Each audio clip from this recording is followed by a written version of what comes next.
자, 질문 하나 드리면서 설교 시작하려고 합니다. 수준 높은 교회여서 아마 쉽게 맞추실 것 같은데요. 자, 다음 두 문장 중에 어느 문장이 성경적으로 적합한가? 1번, 예수 잘 믿으면 어려운 일이 생기지 않는다. 2번, 예수 잘 믿어도 어려운 일이 생긴다. 정답은?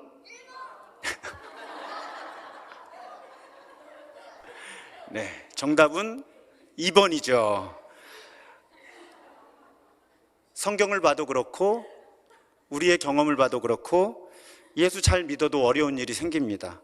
그런데 여러분, 성경은 특히 우리가 지금 말씀 듣고 있는 베드로전서는 사실 이와는 또 다른 3번을 제시를 하고 있어요. 3번이 무엇인가 하면 예수 잘 믿으면 어려운 일이 생긴다는 거예요.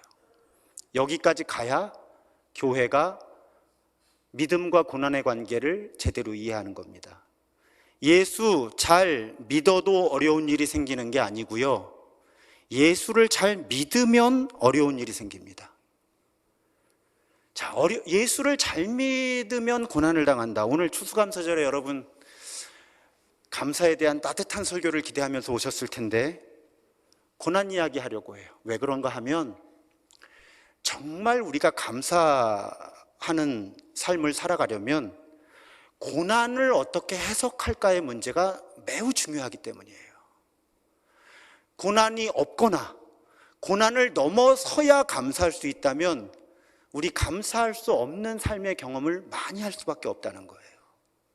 그럼 고난을 어떻게 해석해야 하는가, 어떻게 이해해야 하는가, 이 차이가 우리가 어떻게 얼마나 감사할 수 있느냐의 문제에 너무나 큰 영향을 미치기 때문에 오늘 추수감사절이기는 하지만 고린도전서 읽어나가던 본문의 맥락에 따라서 고난 이야기를 설교하기로 그렇게 마음을 먹었습니다.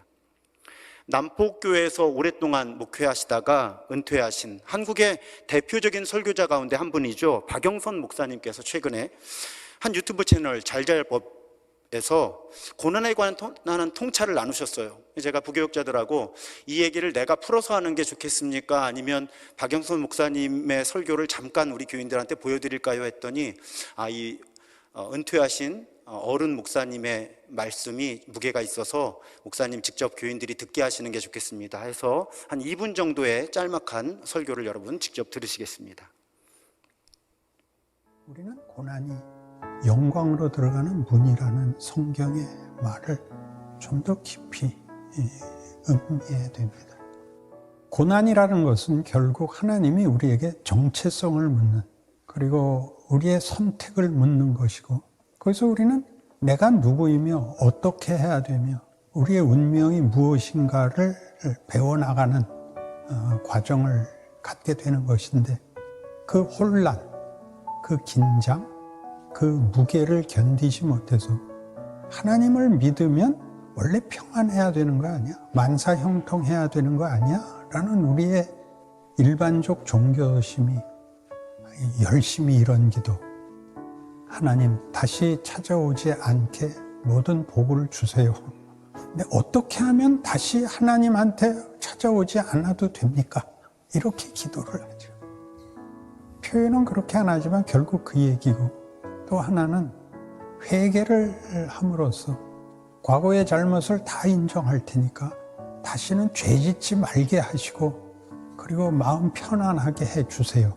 이게 이제 모든 신자들이 당연히 걷는, 신앙이 가지는 목적을 이루기 위한 성경적 과정, 이 고난의 과정, 도전의 과정, 우리의 정체성을 묻고 어떻게를 묻는, 하나님의 약속은 어떻게 우리의 것이 되는가를 깨우치는 과정을 외면하게 되고 오해해서 원망과 비명으로 이 과정이 그저 표현될 뿐이라고 생각합니다. 어떻게 들으셨습니까? 한마디로 정리를 해보면 우리가 어떤 어려움, 어떤 고난을 만나고 그 어려움, 그 고난을 어떻게 감당해 나가느냐가 우리가 어떤 사람이며 어떻게 살아가야 하는지를 결정한다는 거죠.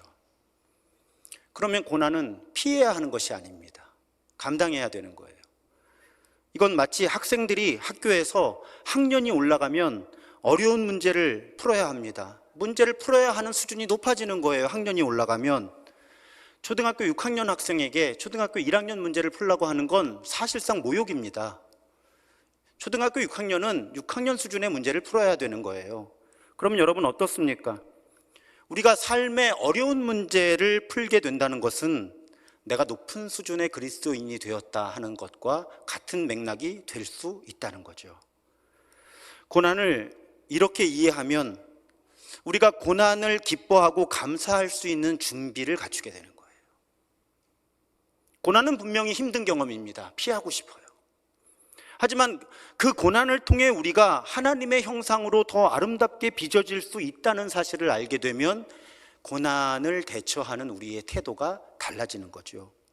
우리 욥기에도 나타나듯이 또한 이 과정, 고난을 어떻게 해석하고 어떻게 대처하느냐의 이 과정은 우리를 망가뜨리려는 사탄에 대해 승리를 선언하고 경험하는 과정이 되기도 합니다. 그래서 우리는 믿음이 좋아서 만나는 어려움에 대해서 깊이 묵상해야 하는 거예요. 그래서 오늘 본문 12절과 13절에 보면 사랑하는 여러분, 여러분을 시험하려고 시련의 불길이 여러분 가운데 일어나더라도 무슨 이상한 일이나 생긴 것처럼 놀라지 마십시오. 놀라지 마십시오. 시련이 닥쳐도 어려운 일이 생겨도 그만큼 여러분은 그리스도의 고난에 동참하는 것이니 기뻐하십시오. 적어도 오늘까지 7번째 베드로전서 설교를 꾸준히 들어오셨다면 여러분 이 논리를 이해하실 수 있을 거예요. 잘 들어보세요. 예수 잘 믿는 사람들은 예수님처럼 살려고 애를 쓰죠. 그렇죠. 예수를 잘 믿으면 예수님처럼 살려고 애를 쓰게 됩니다. 그런데 예수님은 어떤 삶을 선택하셨습니까? 우리를 위해, 세상을 위해 스스로 힘든 삶을 선택하신 거예요. 그리고 예수님은 결국 십자가의 죽음을 선택하셨죠. 그러니까 여러분, 우리가 십자가를 통해서 구속을 얻어 새롭게 태어난 사람들이라면, 그래서 예수님을 잘 믿어서 예수님을 따라 살려고 하는 사람들이라면 우리도 예수님처럼 스스로 어려운 삶의 길을 선택하게 된다는 말씀이에요. 그래서 성경을 논리적으로 풀어보면 예수를 잘 믿으면 어려움이 생기는 거예요. 왜? 스스로 어려운 삶의 선택을 하게 되니까, 예수님을 따라서. 지난 월요일 11월 13일이 전태일 열사 53주기였습니다.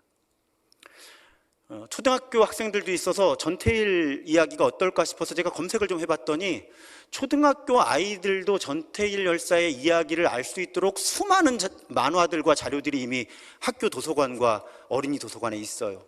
그리고 지난 2021년에는 테일이라는 제목의 애니메이션으로도 제작 개봉이 되기도 했었습니다. 그래서 부모님들께 물어보니까 아이들도 안다는 거예요, 전태일의 이야기를.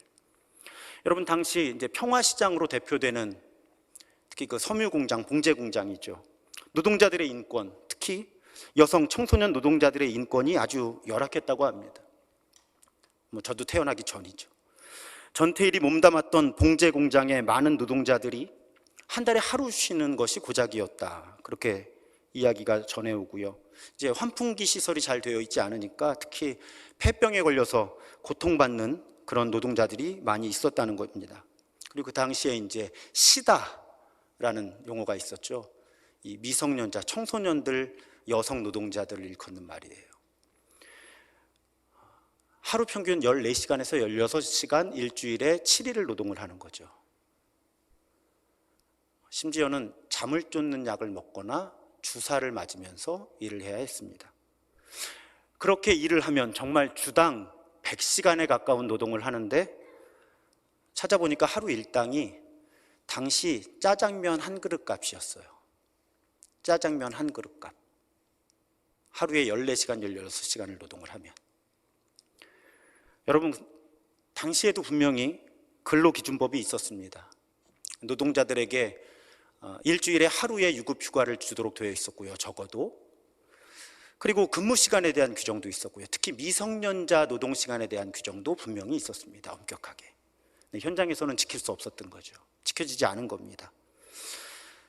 전태일이라고 하는 청년이 이런 열악한 노동 환경 때문에 마음이 아픈 거예요. 여러분, 거창한 노동 운동가였다기보다는 공장에 가면 자기 주변에 이제 시다들이 있잖아요. 여동생 같은 시다들. 근데 본인은 이제 좀 직급이 올라가서 이보다는 나은 형편이었는데, 그 여동생 같은 애들이 밥을 굶으니까 자기가 도시락을 싸다가 동생들 주고 자기는 수돗물 마시는 날도 있고. 근데 이제 제일 속상한 거는 얘네들이 화장실에 가서 피를 토하고 오는 거죠. 폐병 때문에. 근데 아픈 척을 티를 낼 수가 없었다 그래요. 그러면 일을 그만둬야 되는데 시골에 보내야 되잖아요. 또 하루에 짜장면 값 한 그릇 일당을 받는데 그것도 시골로 보내야 되는 그런 청소년들도 있었던 거죠. 이 전태일과 이제 노동운동 하는 사람들이 그 근로기준법을 보고 나니까 더 속상한 거죠. 법은 이미 그렇게 정부와 국회가 정해둔 건데 아예 현실에 적합하지 않으면 법도 정하지 말든지, 법은 정해놓고. 그래서 이제 노동청도 찾아가고 여기저기 찾아가는데 뭐 아무도 관심을 기울이지 않거나 심지어는 선거에 이용하고 기만당하는 일들이 일어납니다. 그래서 이 전태일과 그 친구들이 이 근로기준법이 아무 의미가 없다. 그러니까 근로기준법이 들어있는 이 책을 화형, 불태우는 그런 행사를 해야 되겠다. 이걸 세상에 알리자. 그랬는데 이제 종이로 프레카드 같은 거 만들고 해서 나가다가 사법경찰들이 습격을 하죠. 그래서 다 찢어버리고 폭행을 하고. 쉽게 말씀드리면 공권력의 불법적인 개입이죠. 그 상황 속에서 전태일이 선택할 수 있었던 건 내가 죽으면 세상이 관심을 갖지 않을까. 자기 몸에 스스로 불을 붙이죠. 일요일을 쉴 수 있게 해달라. 우리는 기계가 아니다. 그런 말과 함께. 근데 여러분, 제가 왜 전태일 말씀을 드리는가 하면 많은 분들이 전태일을 노동운동가라고 그렇게만 알고 계십니다. 하지만 청년 전태일은 아주 신실한 그리스도인이었고 특히 우리 감리교회 청년이었어요. 이 청년이 그 동료 후배 노동자들을 사랑했고 이 일에 헌신하게 된 것에 우리 기독교 신앙이 매우 중요한 영향을 미칩니다. 이 청년이 주일에 교회 가고 싶은 거예요. 근로기준법에는 주일에 쉬게 되어 있어요. 그런데 사장님들은 성경책 다 이렇게 하고 교회 가는 거예요. 근데 본인은 특히 교회학교 교사를 했는데 가서 어린이들을 만나고 싶은데 갈 수가 없는 거예요. 속상하죠. 또 곁에 아끼던 어린 동생들이 아프고 죽어가는데 아무것도 해줄 수 없어요. 그런데 성경은 하나님을 사랑하고 이웃을 사랑하라고 하는데 내가 무엇을 해야 할까? 그 고뇌가 이 청년 전태일의 일기와 편지, 주변 사람들의 증언에 가득합니다. 여러분 모르셨죠? 저도 지난주 월요일에 알았어요.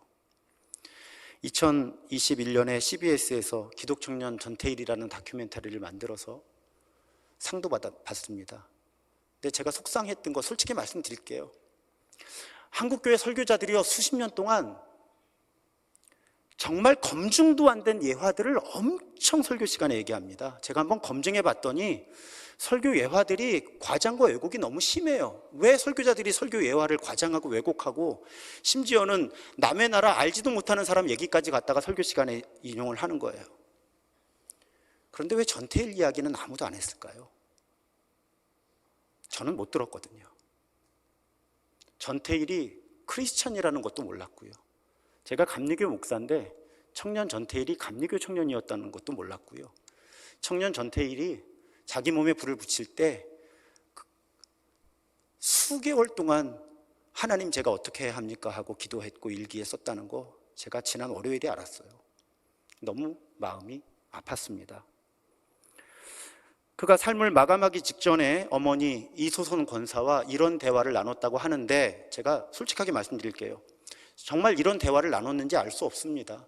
가상의 이야기일 수도 있어요. 그런데 제가 한 주간 동안 전태일의 어떤 삶과 그가 남긴 기록들을 이렇게 살펴보면서 비록 가상의 이야기로 누군가 꾸며냈다고 냈다고 해도 충분히 어머니와 이런 대화를 나눴을 수 있다라는 그런 판단이 들어서 그 이야기를 여러분들에게, 그 대화를 그대로 공개하려고 합니다. 엄마, 예수님 믿죠? 그래, 당연히 믿지. 제가 하는 말 잘 들어보세요. 목사님들은 교회에서 교인들을 향해 내 이웃을 내 몸과 같이 사랑하라는 설교를 하시잖아요. 나는 정말 성경 말씀대로 실천하는 목사님들이 우리나라에 10명 정도라도 있었으면 좋겠어요. 엄마도 그런 사람들처럼 그런 식으로 엉터리로 예수 믿으려면 차라리 믿지 마세요. 엄마, 앞으로 두고 보세요. 많은 목사님들이 내가 죽으면 분명히 내 죽음을 자살이라고 말할 거고요. 자살했으니까 지옥에 간다고 말할 거예요. 근데 엄마, 요한복음 15장에 보면 예수님이 사람이 친구를 위하여 자기 목숨을 버리면 이보다 더 큰 사랑이 없다고 말씀하셨어요. 저는 평화시장 친구들과 수만 명의 불쌍한 여공들, 시다들을 위해서 죽는 거니까 주님 말씀에 절대 어긋난 선택을 하는 게 아니에요.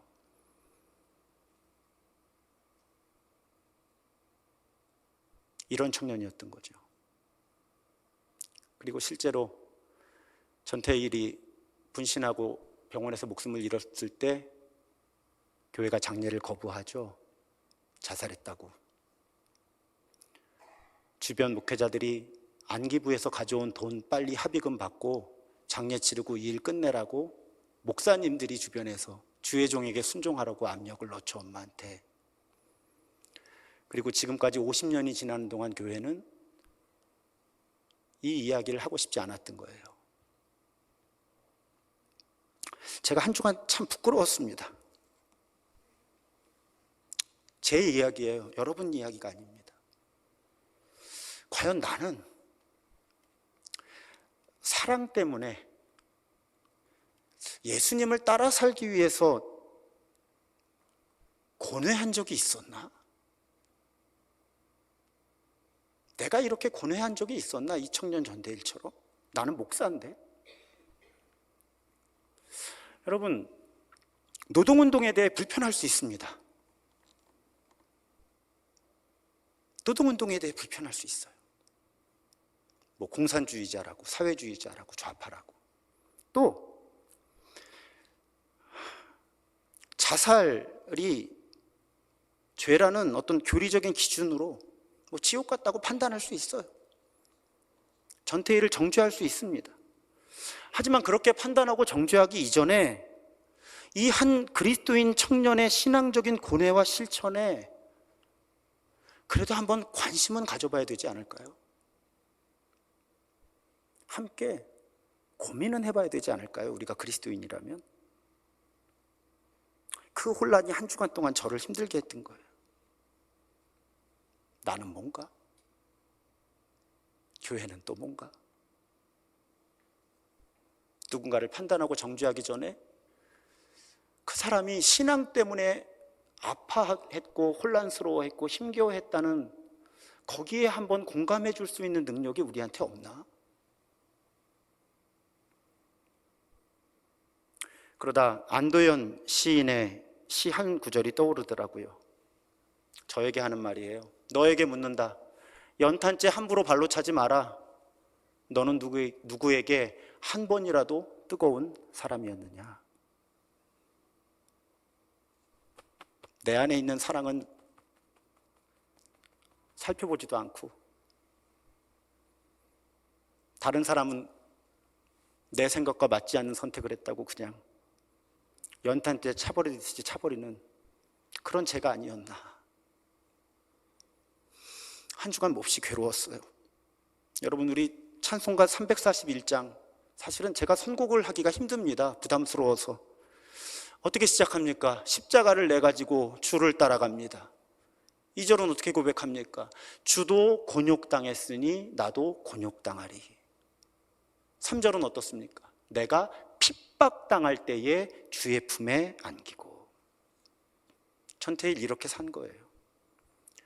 예수님을 사랑해서 또 예수님을 구속하신 은혜에 감사해서 예수님을 따라 살았던 거죠. 예수님께서 곤욕을 당하신 것처럼 곤욕을 당한 겁니다. 그 과정이 주님의 품에 안기는, 주님과 자신이 그만큼 하나가 되는 과정이라는, 우리 저 찬송 부르는 사람들이에요. 십자가를 내가지고 주를 따라갑니다. 주도 곤욕당했으니 나도 곤욕당하리. 내가 핍박당할 때 주의 품에 안기고. 근데 여러분, 우리 그런 삶 잘 추구하게 되지 않잖아요. 편하고 싶잖아요. 그냥 만사 형통하고 싶잖아요. 우리가 정말 예수 따라 사는 사람일까요? 마태복음 5장에서도 예수님 산상수훈의 그 유명한 설교, 흔히 팔복이라 불리는 말씀의 끝에 이렇게 말씀하시죠. 메시지 성경으로 보면, 하나님께 헌신했기 때문에 박해를 받는 너희는 복이 있다. 그 박해로 인해 너희는 하나님 나라에 더 깊이 들어가게 된다. 그 박해로 인해 하나님 나라에 깊이 들어가게 된다. 그래서 우리 사도행전에 보면 복음을 전하던 사도들이 붙잡혀서 매를 맞죠. 근데 그 매를 맞는 어려움 속에서도 성경은 어떻게 기록합니까? 예수의 이름 때문에 모욕을 당할 수 있는 자격을 얻게 된 것을 기뻐했다. 사도들이 예수의 이름 때문에 모욕을 당할 수 있는 자격을 얻게 된 것을 기뻐했다. 사도들은 이 원리를 알았던 거죠. 믿음 때문에 어려움을 자청할 때 예수님과 그만큼 더 하나 된다는 거. 여러분 힘드시죠? 최근 설교가 다 그렇잖아요. 마틴 루터킹 주니어 목사 이야기했죠. 백인들이 자기 집에 폭탄 테러를 했는데도, 여러분, 우리 흑인들은 원수를 사랑하라는 예수님의 가르침에 따라 백인들을 사랑해야 합니다. 그리고 비폭력 저항을 합니다. 고든 윌슨 말씀도 드렸죠. 폭탄 테러로 사랑하는 딸이 죽고 자기도 다쳤음에도 불구하고 용서와 은혜를 선택합니다. 오늘 전태일 열사 이야기까지 했으니까 여러분 얼마나 마음이 무거우시겠어요. 사실은 주중에 어떤 감리교 목사님 한 분이 저를 만나고 싶다고 찾아왔었어요. 이런 이야기 저런 이야기 나누다가 이번 주일 설교에 전태일 이야기를 하게 된다 했더니 그분이 갑자기 표정이 바뀌면서 목사님 괜찮으시겠어요? 하더라고요. 그 말이 너무 속상했어요.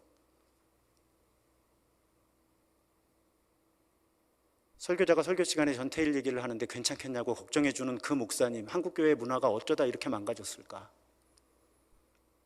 어떻게 이렇게 성경에서 멀리 떠나갔을까? 근데 여러분, 이런 분들처럼 살 수 없어도요, 그래서 다른 이야기 하나를 좀 나누려고 해요. 지난 8월 29일 언론에 이 사진이 노출이 됩니다. 여러 곳에 보신 분들 계실 거예요 아마. 경기도 안산시의 한 거리에 등이 굽은 할아버지 한 분이 비는 억수같이 쏟아지는데 양손으로 빈 수레를 밀며 걷고 있습니다. 그런데 갑자기 곁에 한 여성이 나타나죠. 기꺼이 자기 우산에 한쪽을 내어줍니다. 그렇게 저 여성분은 저 할아버지와 약 1km 정도를 함께 걷습니다. 사진에서 보시는 것처럼 분명히 우산을 갖고 왔음에도 불구하고 자기 몸의 절반이, 한쪽 어깨와 절반의 몸이 다 젖어버리죠. 여러분, 제가 생각하기에는 지금 이 세상이 너무 각박해요. 그래서 사람들은 저런 은혜의 이야기에 목말라 합니다. 저런 은혜의 이야기를 너무 듣고 싶은 거예요. 세상이 너무 폭력적이니까. 그래서 저 사진이 언론에, SNS에 노출이 되니까 사람들이 너무 저 여성분이 누군지 궁금해진 거예요. 저 스토리가 궁금해진 거죠. 그러니까 당연히 언론사들이 관심을 가지고 기자들이 이제 저 주인공을 찾습니다. 도움을 받았던 할아버지는 금방 찾았어요. 그리고 알게 된 것은 저 여자분이 한 1km 걸어주고 잠깐 기다리라고, 할아버지 어르신 기다리라고 하더니 가서 봉투를 하나 가져왔는데 열어보니까 3만 원이 들어있다는 거예요. 그러니까 돈까지 나누고 간 거죠. 근데 문제는 이 여성분을 찾기가 너무 어려웠던 거예요. 근데 한국이 어떤 곳입니까? 찾아낸 거죠. 근데 이 여성이 인터뷰를 거부합니다. 기자분들이 포기 안 했겠죠. 이제 가족들이라도 인터뷰를 하려고 계속 연락을 한 거예요. 근데 이제 가족들이 이제 이렇게 응대를 한 거죠. 이 여자분이 자기 사진이 지금 노출된 것도 부담스러워한다. 그러면서 그냥 이렇게 한마디만 해달라고 하더라. 그냥 내가 기독교인이어서 그냥 이렇게 한 거라고. 내가 기독교인이어서 당연히 할 일을 한 거니까 그냥 여기서 끝냈으면 좋겠다 하는 말로 이제 언론을 인터뷰를 마쳤다는 거죠. 여러분, 우리 뭐 당연히 저도요. 마틴 루터 킹 주니어 목사처럼 살 수 있겠어요? 뭐 고든 윌슨처럼 되겠습니까 제가? 뭐 전태일은 꿈도 못 꾸죠. 근데 누가 비 맞으면 그냥 내 몸 반쪽 젖어도 우산 같이 써줄 수 있는 사람쯤은 되어야 되지 않을까. 내가 그리스도인이라면 그래도 그 정도 어려움은 좀 이웃과 함께 할 수 있는 사람으로 살아야 되지 않을까. 이 이야기를 보면서 그런 생각을 한 거예요.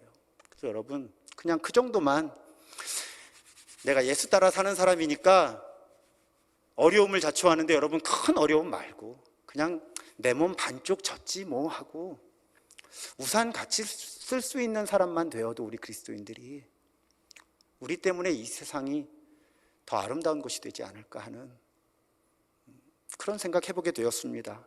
그래서 오늘 본문은 이렇게 마무리가 돼요. 19절에 보면 그러므로 하나님의 뜻을 따라 고난을 받는 사람은 선한 일을 하면서 자기 영혼을 신실하신 조물주께 맡기십시오. 창조주께 맡기라는 거죠. 어떻게? 자, 오늘 추수감사절이에요. 우리 가운데는 자신과 혹은 가족들이 몸과 마음에 감당하기 힘든 고통을 겪고 계신 분들이 계십니다.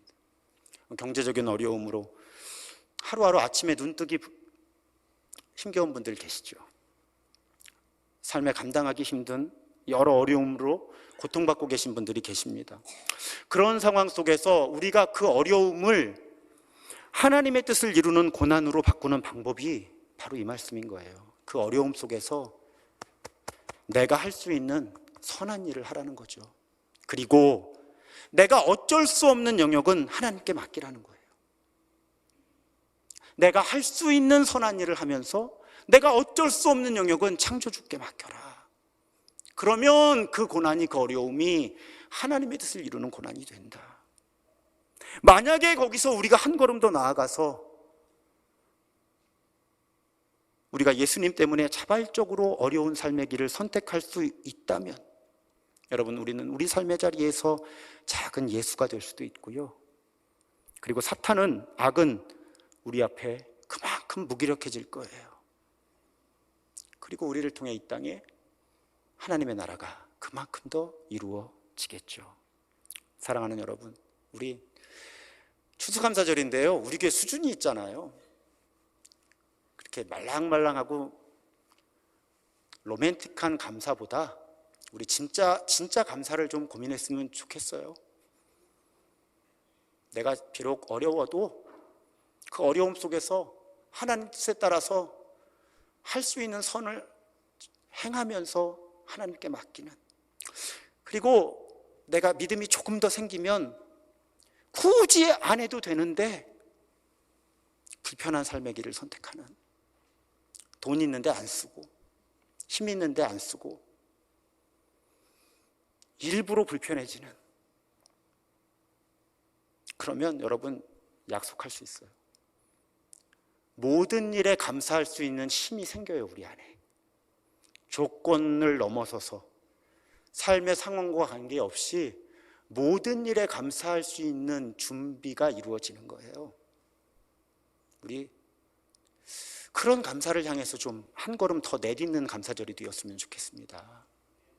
그래야 고난 속에서도 기뻐할 수 있고 고난 속에서도 감사할 수 있는 법을 배워야 스스로 고난을 향해 들어갈 수 있는 거고요. 여러분, 우리 한 번 사는데 좀 멋있게 살면 좋잖아요. 저 한 번 사는데 좀 멋있게 살고 싶거든요. 멋있게 사는 게 뭘까요? 예수님 때문에 자기 나눠주고 예수님 때문에 자기 조금 더 낮추면 그런 삶이 예수님 따라 사는 삶이고 그런 삶이 멋있는 삶이죠. 그러면 우리 점점 더 삶의 조건을 넘어서서 감사할 수 있는 사람이 되고요. 그래서 사실은 이런 선택의 최대 수혜자는 우리 자신이죠.